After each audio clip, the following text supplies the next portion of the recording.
Good morning po sa inyo lahat. Isa pang maliyugto na ating daily Bible blessings. Pamagat po na ating aralin ngayong umaga ay, tayo ba'y pinagbabato na? Tayo ba'y pinagbabato na? At yung minamaminin natin na hindi lahat tayo ay aktibo sa pagbabahagi ng Ebanghelyo ang salita ng Diyos, lalo po sa mga diligtas. Kahit alam natin na dapat natin gawin, na dapat tayong magbahagi ng Ebanghelyo. At meron tayong kanya-kanyang mga dahilan. Tayo ba'y tinatamad?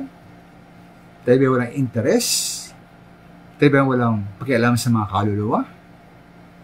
Para po sa akin ng isang taong tinatamad magbahagi ng Ebanghelyo, walang interes sa gawain ng Panginoon, at walang pakialam sa mga kaluluwa, ay malamang hindi ligtas. Dahil paano ka hindi magbibigay kung totoong may tinanggap ka? At paano hindi ka magmamahal kung totoo minahal ka mismo na ating Panginoon?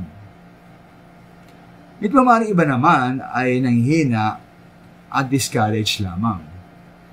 Ganyan din na sila nagbabahagi ng Ebanghelyo sa mga niligtas. Man dahil po sa pag-uusig, mula sa mga mahal sa buhay, kamag-anak, kaibigan, o mismong kasama pa sa iglesia. Maaaring lagi tayong binabato ng mga puna, pagbatikos, panalait, at mga masamang salita.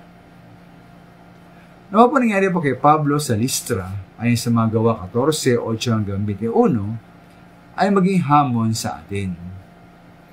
Dahil sa mga Hudyong dumating mula sa Antioquia at Iconio, kailan po pinagbabato si Pablo.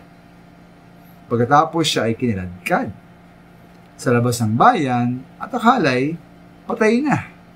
Ngunit, ang dumating ang mga alagad at nilibutan si Pablo, siya po'y tumayo at pumasok sa lungsod. Kinabukasan, nangaral sila ni Bernabe sa Derbe, nagbalik sa Listra, Iconio at Antioquia ng Pisidia. Isipin niyo mga minamahal, isipin niyo ba ito, no?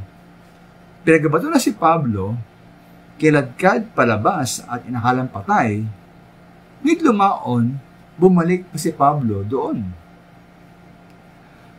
Ito mga minamahal, pinagbato si Pablo ng tunay na mga bato. Maring tayo ay pinagbato ng mga masakit na salita pa lamang.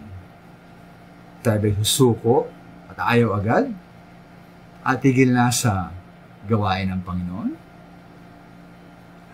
Maraming salamat.